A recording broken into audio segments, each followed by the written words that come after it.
Welcome. I'm Catherine Magana here with Steve Wolf, Rachel Ivanovich, and Vince Stefano, where we're here to provide you insights on the markets, taxes, and planning.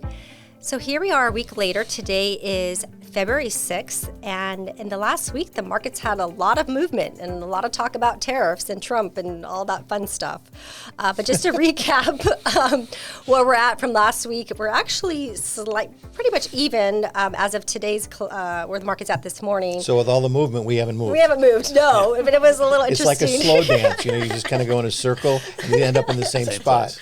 And then the NASDAQ is up slightly from last week, and the S&P 500 is up slightly. So Do you have the year-to-date numbers? I do. So as of this morning, because the market is open, it's fluctuated a little bit, but as of this morning, we're at about 5.5% on the Dow Jones. Up 5.5. For the year, and the NASDAQ, as of this morning, without the close, we're up about 2.47. Okay.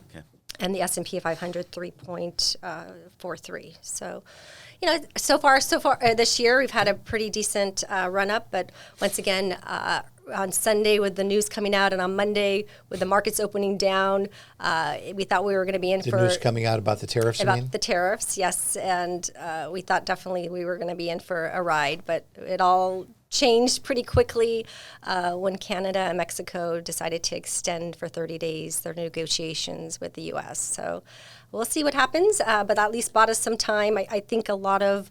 I think you actually have that backwards. Yep. It was Trump who said that he will not put the tariffs in effect for 30 days. I thought it was because they talked, because Mexico and Well, they Canada... did. Actually, what was going on was that he put tariffs on Mexico and Canada, our two neighbors, and also China. Yep. All basically stemming from the same thing. I am not convinced that he's doing this for an economic reason.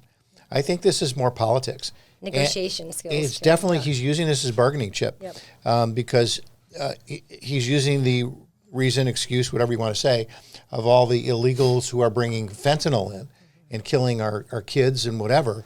And so he's saying, if you're not going to protect the borders, your borders, and stop that from coming into the United States, then we're going to put tariffs on. Well, apparently that worked. Also, apparently he had something with Colombia that they were going to defy it, but then they Changed their mind quickly. Yeah, they changed their mind. So I think, what happened on Sunday was he says he's putting these tariffs on. Okay.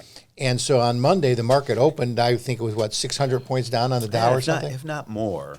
It was down a lot. Yeah, but You then know. again, the market overreacts, as you Yes. know, both on the upside and the downside. And But as soon as the headline came out later in the day, I think it was Canada. it was Mexico that Mexico. paused first, then Canada. Okay, and then the market started coming back again. So It took off. This is I don't think an economic thing. I'll talk a little bit about tariffs as we go, but since that's the word of the week, Yes. tariffs. Tariffs. I feel like I don't know if you guys ever saw the movie The Graduate when he takes Dustin Hoffman over to the side and says, "I have one word for you, plastics." Plastics. Now it's one word for you, tariffs. I thought it was going to be taxes. I know. I was but- going to say, wait a minute. I think was waiting. I think everyone was thinking we were going to hear about taxes before tariffs, but I don't know. It's another word with a T. Yeah, TNT. Speaking of tariffs, again, the market rebounded very quickly from being oversold, and there was a lot of investor angst and volatility in the last few days. But it's kind of interesting. The market's looking past these noisy headlines, and part of it is, one, Trump campaigned on tariffs, so it's not a big surprise. And secondly, there's been a strong, uptrend in earnings, and the market and most of the strategists now continue to stay bullish. After the sell-off, the market came back pretty quickly, so you can say it's had a steely resolve. And even though we've had spotty performance in mega cap stocks, the market's being supported by, of all things, retail investors who are buying the dips. What I've seen and what I've heard is the talking heads are now saying that, hey, the market's at a kind of an overvalued point. We've got valuations high, the retail investor is now, foolishly playing in the big casino. But what they are doing is they're smart enough to buy the dips and look out longer than 3 to 6 days. And that's the important. And that's the important part. No, right? it's very important because most of these guys that are on these talking heads are traders. So they come out and say, hey, the markets are available in 3 days, and all of a sudden the market goes down a little bit and they're buying stocks again. But right now, I think that the market is focused on two things: tax reform and business regulation reform. And I think tariffs it's out there, but because it keeps extending, it's like kicking the can down the road. So that's something the government is really good at. It's very good at. So I think you're going to see more importance on the tax reform and business regulation reform. Last couple of things, we're coming to the end of the Q4 earnings season. As always, we've had some good, some bad. I say recently there was a big headline yesterday. It seems like, well, go ahead. But what did surprise me, and this has surprised me, is how quickly some of these stocks that sold off hard during an earnings miss have rebounded. And so it's not taking, 3, 4, 5 weeks. It's taking, a couple of days. And so, I think the market, the trend right now is your friend, as they always say. We continue to be in an uptrend. We're making lower lows. We continue to make sometimes higher highs, so that's good. You look at most of the charts, they're in a very good uptrend. And we're only, 17 to 18 days in the Trump administration. Things are happening fast and furious, as everybody knows. And the market's trying to digest it all. And so I think that those who are buying the dips and looking longer than 6 days are gonna make up very handsomely. I really want to go back to Steely Resolve. I mean, that sounds like something I use to clean my pots and pans.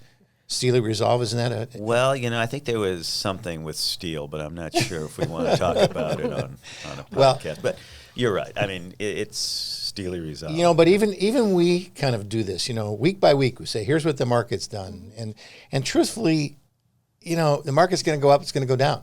The question is, do you own companies that are good companies, that are growing their revenues, that are growing their earnings? That, to me, is the only thing that really matters when you're investing. And can you handle the markets when they do go down? Can you handle if your stock goes down? I mean, I listened to a couple of reports this week where the earnings were outstanding. They beat revenue, they beat on profit, they beat on everything, and maybe they said something like, well, next year maybe a little bit softer. Boom, they got killed. Boom, they got killed. Wanted to say that. Boom. But is that the buying opportunity that you want to look for? It could be. Exactly. If your horizon is long enough. Exactly. And if your horizon is long enough, we've talked about this before. You said something about the playing in the casinos. You're not in the casino. You're in the exact opposite. I don't know how many times I have to say this, but stocks go up over time. Now, crummy stocks don't. Okay? I mean, that's the truth of it. If they don't have earnings, if they can't make money, if they can't get out, they don't have a product that people like, those are going to go out of business. Don't buy those. Okay, I mean, buy high quality companies. All right, if you want to have a little fun and play like a casino and say, okay, I'm going to buy one of these because I think that 10 years from now, 5 years from now, it's going to do great, fine. But then don't cry when they go out of business. All right, but if you take good companies or just take the market in general, over a long period of time, it goes up. It doesn't go down. I'm going to talk a little more about tariffs, but I know you are dying to talk about taxes. Oh, no, please, Steve, you go first. Okay, great. Because I'm not really dying to hear about taxes. But we want to hear about tariffs. Yes, well, tariffs. Okay, so if the tariffs were to stay on, and now, we talked about Mexico and Canada. Mexico and Canada are, I think, a different animal than China. All right. I still believe that Mexico and Canada are our friends. I think we want to get along with them. I know they want to get along with us, but China, I'm not so sure. So let's just say, what happens if tariffs last for a while? First of all, you're going to have more market volatility. We've already seen that. The first day you're down a lot, the next day you're up. I mean, that happens a lot. There will be some impact on specific sectors. So export-heavy industries like technology, agriculture, automobiles, they could suffer a little if the foreign markets retaliate with their own tariffs. Matter of fact, I heard the CEO of Ford say almost exactly that yesterday. I think they came out with earnings. I don't know if were the earnings good. No, the earnings were not that great. But he said that it would be devastating, at least on what I heard on the radio, if the tariffs were to stay for a long time. Import reliant sectors like manufacturing and retail could face higher costs, squeezing margins, etc. The only companies that might be advantaged by this are the ones that are just purely domestic companies that don't have to worry about the impact of tariffs. Some utilities maybe or local services, something like that.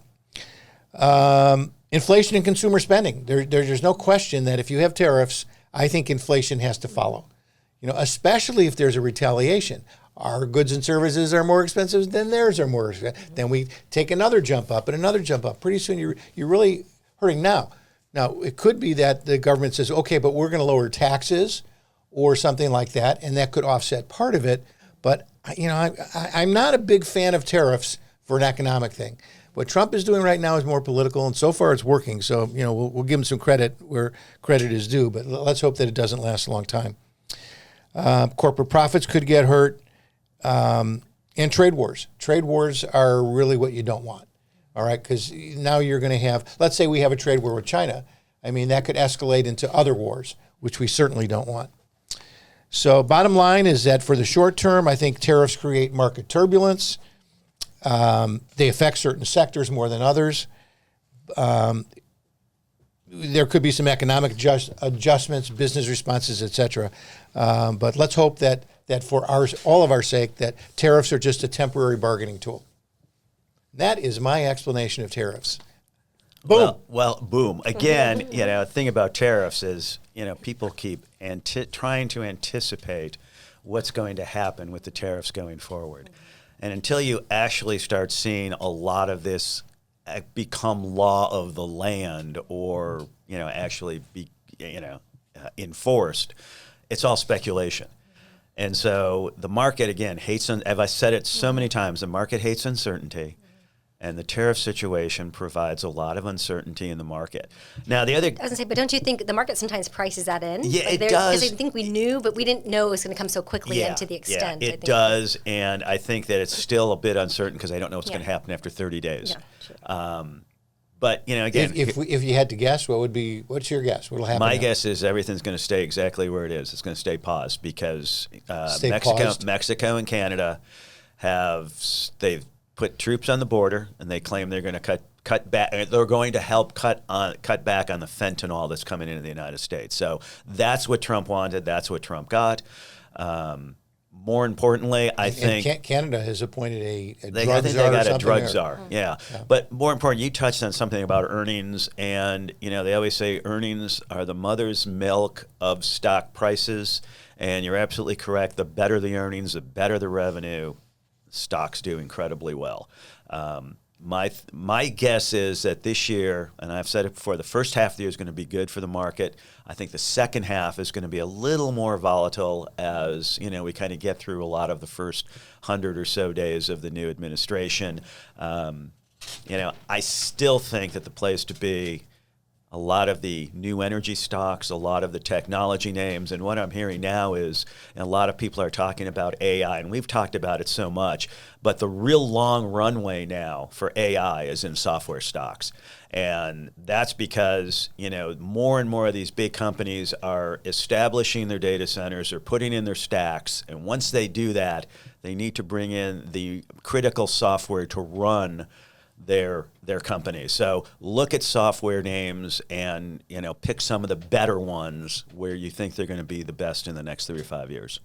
Yeah, and eventually other chip companies will come up with chips that compete with the ones that are out there now. I think you're starting to see that. And then they become a little more commoditized. The prices usually will come down. But on the other hand, when prices come down, we use more of them. So, if you take a look at some chip companies of old, they had a long run and did great. So I don't think the chip companies are necessarily going to do poorly over the next 10 years. They might, hit a soft patch and get hit, in the next few months. But they could. But again, what's your time frame? Are you a trader or are you an investor? Yeah. So now let's talk a little bit about taxes with Rachel here. But before we dig into that, we are still getting client calls that are asking about their 1099s and tax documents for their taxable accounts. Tax season is in full swing. Yes, and just a reminder, Charles Schwab put the request in that after February 15th that they'll have this information available. The reason why they wait so long is so that if there's any corrections that they don't, but we can't say there still won't be corrections. Sometimes you get corrected still. 1099s in March. But we are still getting calls and requests for that as we're gearing up and everyone's getting ready for taxes. Well, I've had a lot of clients call with trust questions and estate questions. I guess, boomers are getting older, they're inheriting money, they want to know what the tax implications are. So I thought it would be interesting to talk about tax tips when naming a trust as an IRA beneficiary, because a lot of people think, and or maybe they go to their attorney and the attorney suggests that they name their trust the IRA beneficiary. So you definitely want to know what happens, what the tax treatment is like if that happens. And it really depends on the type of trust you have. So you want to consult with your tax advisor before you make that determination. But in the past, before the Secure Act, you were able to use the stretch distribution rules. And a lot of people are not aware that things have changed. And so I don't know if you want to jump into, because we've been talking about this quite a bit. So this came up, we actually just had a client call this last week, and she had her trust as the beneficiary on some IRAs. And so we called her to discuss that she has her 3 daughters as beneficiaries in the trust. And then we said, well, why don't you add them as beneficiaries on your IRAs?